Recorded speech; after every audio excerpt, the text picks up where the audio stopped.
Today on Eternal Conversations, I would like to talk about the difficulties in podcasting.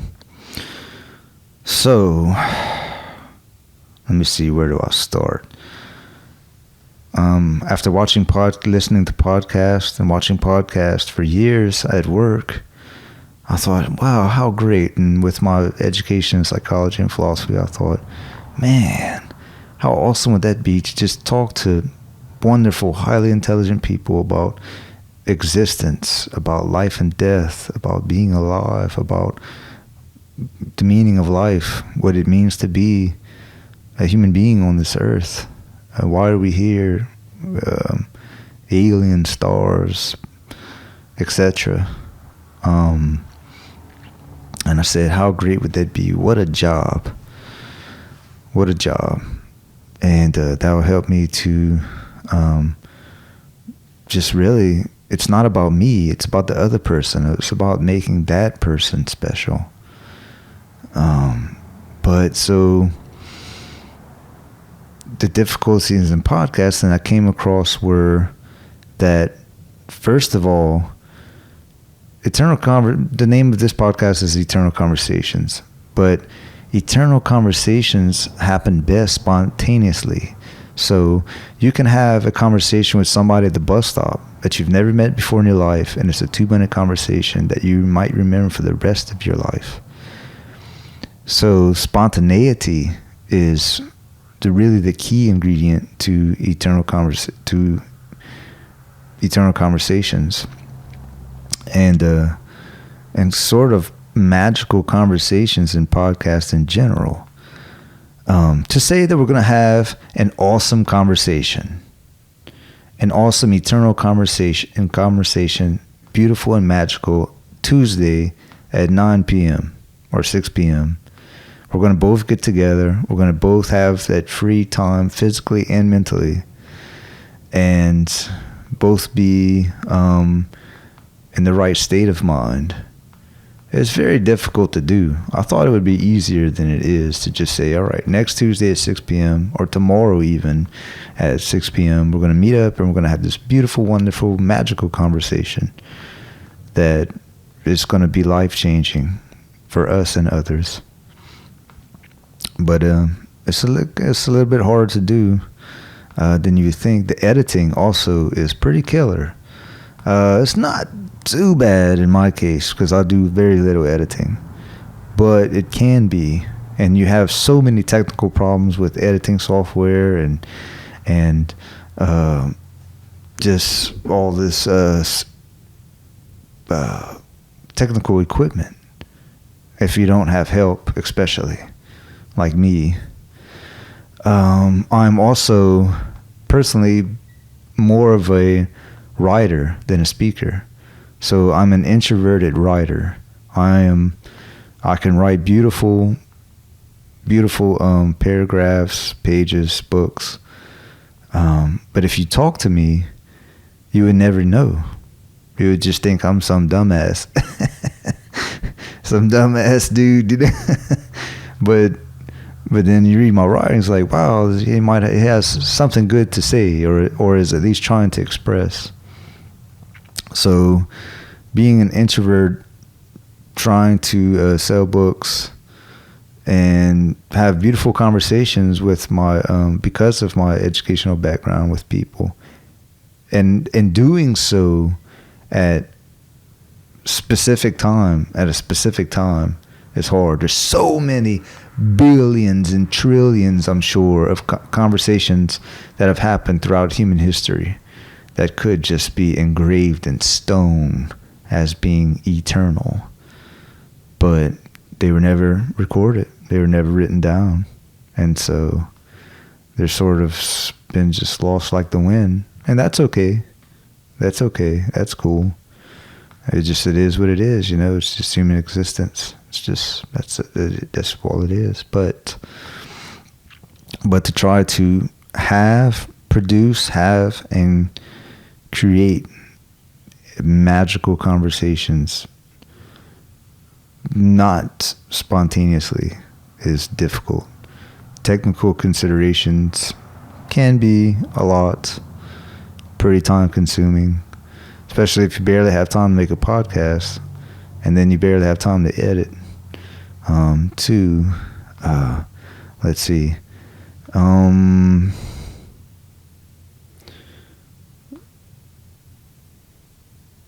Having conversations with people that you don't know, like people you've never met, maybe just through Facebook, or I've been knowing people for years on Facebook, but the only way that we can meet is on Skype. And talk. Half the podcast is on Skype, because usually they live on the other side of the planet, like really. So we do it through Skype, and to see this person face to face, is with a giant face in front of you, it's really hard. It cost me a lot of likes, and because, and I was like, why do I say so much? And it's because I'm trying to think. I'm trying to fill in the spaces so I could think and try to create conversation. Now you could say, why not make a bullet list? Well, that would seem the easiest thing to do, but that would seem to be the easiest thing to do, but it's still difficult, because right, you can do the bullet list. Maybe you can make it faster, but maybe you can make it faster like that. But then you're just going to be going down the bullet list, and it'll be an unnatural conversation. It'll just be unnatural. So plus I just suck at podcasting. Like I suck. Like like I said, I'm more of a writer, and I almost gave up recently. I almost just said, you know what, I'm just not good at it, and I get like no views, and I'm just not good at it. Just let me just stick to my writing, and then that's it. But like people said, if you go back and look at people's podcasts who are expert podcasters, Joe Rogan's, for example, he is the pinnacle podcaster, the original pinnacle podcaster. There are some other people like Howard Stern, but they're more they start off on radio and this and that. But like Joe Rogan, if you look at his, like the master of podcasting, you look at some of his earlier podcasts, his first podcast, they kind of suck, hate to say it, Joe, but he knows, man. Just sitting on the couch, him and his buddy, just smoking herb, just like messing around with the computer stuff. They don't know it's really what they're doing for a while. And now it's almost up to 1,000 podcasts, and it's just awesome. So that's one thing to consider, is that in the beginning, people are, it takes a while to find your voice. So when you first start, you don't really know how to talk, what to talk about, how to express yourself without sounding stilted, without it sounding fake and forced, without being nervous, without having too much on your mind, being unnatural and not being yourself. It's pretty difficult, especially in the beginning. It becomes easier with time. Podcasts, a lot of movie episodes in the beginning, they sucked, but then, or they really didn't suck, but just if you watch the latter episodes, they're like, man, this is dynamite. And then you go back and contrast the comparison and see that the first episodes, then it's like kind of sucked, in comparison to contrast. So anyway, I was getting really discouraged. Realized that, man, I just need to make more, need to practice. I also have to be aware that a lot of people who are into podcasting and this and that, who make podcasts, have already been in a public voice for 20 years, But for me, public speaking, having to give presentations in front of a class was some of the scariest times of my life in college. Yeah. Like when your name is called, getting up from the chair it was a feeling of faintness, like you want to faint and fall on the ground, standing up from that chair to go in front of the group, because you know that your thoughts are going to be scrutinized, especially in philosophy classes. You know, your thoughts are going to be scrutinized, and you'll be judged and scrutinized, basically, which is another thing, and which is another point, is that some people, they don't want their thoughts and given out to the public. They're just not that kind of person. They don't want to be judged. They have to have things to hide because of their career, in particular, maybe their religion or their career or their family. I'd say the career is the biggest one. They're in a corporate-like setting, or a professional setting of some sort, and they can't just talk about whatever they want to talk about, and for it to be on the internet. And you know what? Those people shouldn't be on a podcast, and that's okay.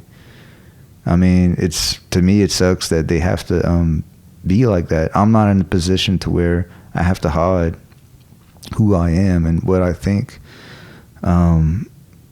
But I'm still not as out there as people like Joe Rogan and stuff. And, you know, I'm not going to talk about certain things, certain topics. You know, I'm not going to talk about like porn and jacking off, and I'm not going to talk about like, you know, drugs and just, you know, smoking weed stuff. I'm just saying the things that they talk about are things that, yeah, and I know it's pretty widespread, rampant type of conversation, or politics and stuff. I like to keep